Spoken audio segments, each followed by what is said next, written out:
नमस्कार, न्यूज 18 का digital platform देख रहे हैं आप। मैं हूं आपके साथ दिव्या सिंह। चलिए आपको फटाफट 5 अंतर्राष्ट्रीय बड़ी खबर बता देते हैं। पहली खबर अमेरिका से जुड़ी हुई है।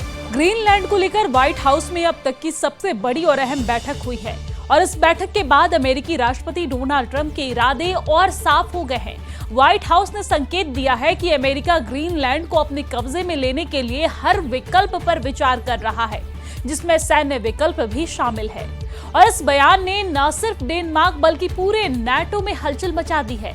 और ये बयान ऐसे समय में आया है जब दुनिया पहले ही अमेरिका द्वारा वेनेजुएला में की गई सैन्य कार्रवाई और राष्ट्रपति निकोलस मादुरो की गिरफ्तारी को लेकर तनाव में है। व्हाइट हाउस की प्रेस सचिव कोरलीन लेविट ने मंगलवार को यह कहा कि राष्ट्रपति ट्रंप ग्रीनलैंड को अमेरिका की राष्ट्रीय सुरक्षा के लिए बेहद अहम मानते हैं। उनका तर्क है कि आर्कटिक क्षेत्र में चीन और रूस जैसी ताकतों को रोकने के लिए ग्रीनलैंड पर नियंत्रण जरूरी है। लेविट के मुताबिक राष्ट्रपति और उनकी टीम ग्रीनलैंड को हासिल करने के लिए कई विकल्पों पर चर्चा कर रही है और अगर जरूरत पड़ी तो अमेरिकी सेना का भी इस्तेमाल राष्ट्रपति के अधिकार में है।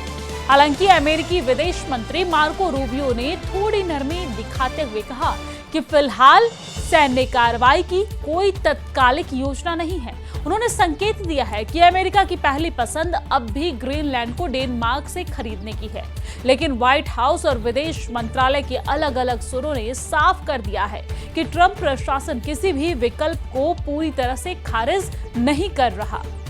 डेनमार्क और ग्रीनलैंड दोनों ने अमेरिका के दावों को सिरे से खारिज किया है। डेनमार्क के विदेश मंत्री लार्स लोको ने यह कहा है कि अमेरिका की तरफ से आए कुछ बयान गलतफहमियों पर आधारित हो सकते हैं। उन्होंने अमेरिकी विदेश मंत्री रूबियो से बातचीत की मांग की ताकि स्थिति साफ की जा सके। और इस पूरे मामले को सबसे ज्यादा गंभीर एक बात बना रही है, ग्रीनलैंड और डेनमार्क दोनों नाटो के सदस्य हैं और अमेरिका भी। अगर अमेरिका ग्रीनलैंड पर सैन्य कार्रवाई करता है तो ये इतिहास में पहली बार होगा जब कोई एक नाटो देश दूसरे नाटो देश पर यह हमला करेगा। और यही वजह है कि यूरोप भर में चिंता की लहर है। यूरोप के कई नेताओं ने संयुक्त बयान जारी कर अमेरिका से ग्रीनलैंड की स्थिति का सम्मान करने की अपील भी की है। तो अब तक नाटो रूस के राष्ट्रपति व्लादिमीर पुतिन से निपटने की तैयारी कर रहा है, लेकिन ट्रंप के इस रुख के बाद हालात ऐसे बन गए हैं कि नाटो का सबसे बड़ा खतरा बाहर से नहीं बल्कि भीतर से पैदा हो रहा है। राजनीतिक विश्लेषज्ञ का मानना है कि अगर ट्रंप ने ग्रीनलैंड पर कब्जा या फिर जबरदस्ती कब्जा करने की कोशिश की तो इससे नाटो की एकता को गहरा संकट लगेगा और गठबंधन टूटने तक की नौबत आ सकती है। रूस और यूक्रेन के बीच पिछले लगभग 4 सालों से चल रहा संघर्ष हर दिन ज्यादा जानलेवा होता जा रहा है और इसी बीच संघर्ष को रोकने के मकसद से पेरिस में हुई बैठक के बाद फ्रांस के राष्ट्रपति इमैनुएल मैक्रों का एक बड़ा बयान सामने आया है। उन्होंने कहा है कि यूक्रेन के सहयोगियों के साथ पेरिस में हुई सुरक्षा बैठक रूस की यूक्रेन के खिलाफ आक्रामकता को रोकने और शांति स्थापित करने की दिशा में एक महत्वपूर्ण कदम है। और इस बैठक से पहले मैक्रों ने जेलेंस्की से मुलाकात भी की थी। मैक्रों ने बताया कि पेरिस में हुई बैठक में रूस और यूक्रेन के बीच संघर्ष विराम की निगरानी, यूक्रेनी सेना को हथियार और ट्रेनिंग देना और साथ ही साथ एक बहुराष्ट्रीय सेना तैनात करना और भविष्य में रूस की आक्रामकता को रोकने के उपायों पर चर्चा हुई है।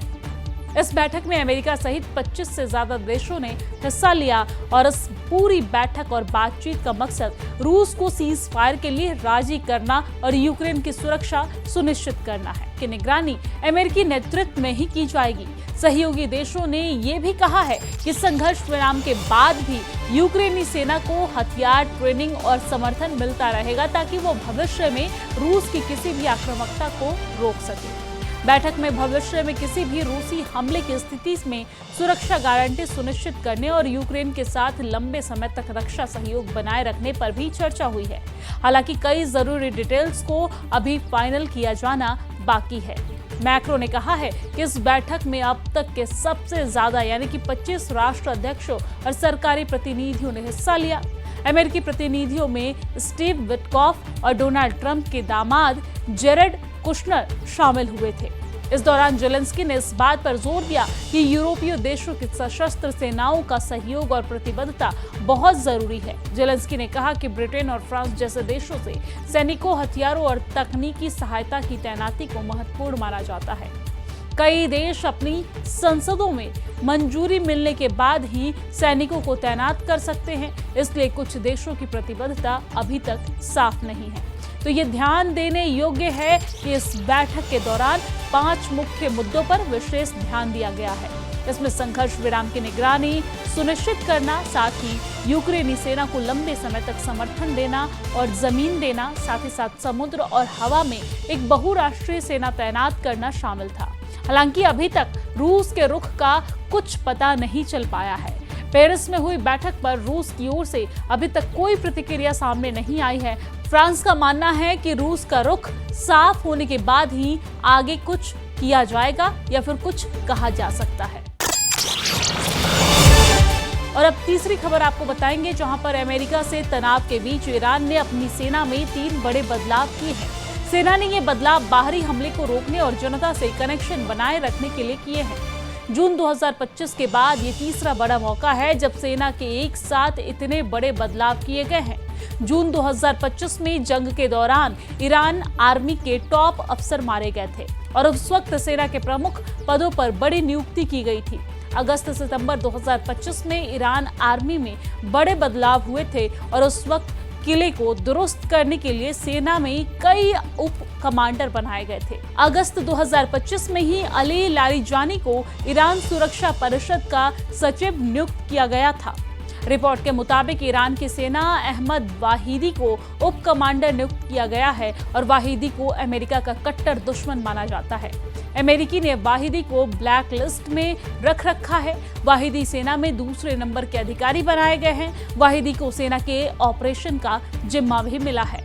तो ईरान की आर्मी ने इसके अलावा ब्रिगेडियर जनरल मोहम्मद अकरमीनिया को भी सेना का प्रवक्ता बनाया है। आपको जानकारी दे दें कि अकरमीनिया सेना का पक्ष जनता में रखेंगे।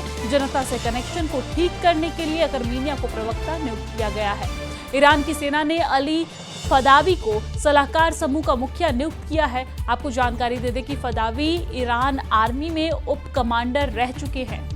ईरान में विरोध प्रदर्शन के बीच अमेरिका ने घुसने की धमकी दी है और अमेरिकी राष्ट्रपति ट्रंप ने पत्रकारों से बात करते हुए कहा है कि अगर ईरान में अत्याचार जारी रहता है तो हम दखल दे सकते हैं। मानवाधिकार आयोग के मुताबिक ईरान में प्रदर्शन कर रहे 33 लोगों की हत्या हो गई है। सभी हत्या के लिए सेना को जिम्मेदार ठहराया गया है। वही ईरान सरकार का कहना है कि अमेरिका हमारे आंतरिक मामले में दखल देने की कोशिश कर रहा है। ईरान ने अमेरिका के सामने किसी भी सूरत में नहीं झुकने का ऐलान कर दिया है। और चौथी बड़ी खबर है, जहां पर अमेरिका ने वेनेजुएला पर अटैक किया। शनिवार को अमेरिका ने राजधानी काराकास में कहर बरपाया। साथ ही देश के अपदस्थ राष्ट्रपति निकोलस मादुरो और उनकी पत्नी को गिरफ्तार कर लिया।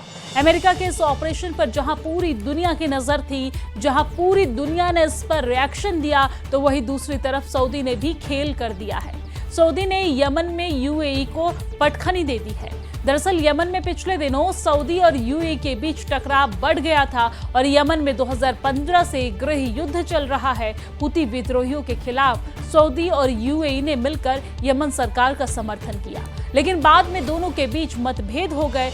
यूएई समर्थित एसटीसी ने हाल के हफ्तों में हद्रामौत और अल महरा जैसे तेल गैस वाले इलाकों पर कब्जा कर लिया था, लेकिन अब सऊदी ने यूएई को बड़ी पटखनी दे दी है। आपको जानकारी दे दें कि सऊदी समर्थित बल ने रविवार को एसटीसी से हद्रामौत को फिर से हासिल कर लिया है और इसी के बाद रविवार को सऊदी समर्थित बल यमन के मुकल्ला शहर में फैल गए और हद्रामौत प्रांत की राजधानी मुकल्ला को यमन के अंतर्राष्ट्रीय स्तर पर मान्यता प्राप्त सरकार ने सऊदी हवाई हमलों के कई दिनों बाद फिर से हासिल किया है।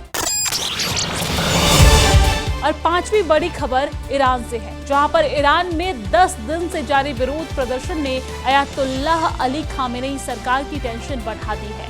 विरोध के दबाव में आने के बाद खामेनेई ने पूरी ताकत झोंक दी है। प्रदर्शनकारियों को कॉन्फिडेंस में लेने के लिए हाल ही में खामेनेई की सरकार ने 3 गुना सब्सिडी बढ़ाने का फैसला किया था।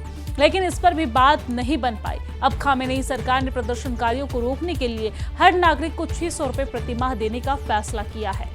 कहा जा रहा है कि अगर प्रदर्शनकारी इस फैसले को भी नहीं मानते हैं तो ईरान में इस्लामिक गणराज्य की मुसीबत बढ़ जाएगी, क्योंकि अमेरिका ने सीधे तौर पर एंट्री की बात कही है। अमेरिकी राष्ट्रपति ट्रंप के मुताबिक अगर ईरान में प्रदर्शन जारी रहता है तो सरकार प्रदर्शनकारियों पर अत्याचार करती है, तो हम उसे बचाने के लिए सैनिक भेज सकते हैं, ऐसा अमेरिका ने कहा।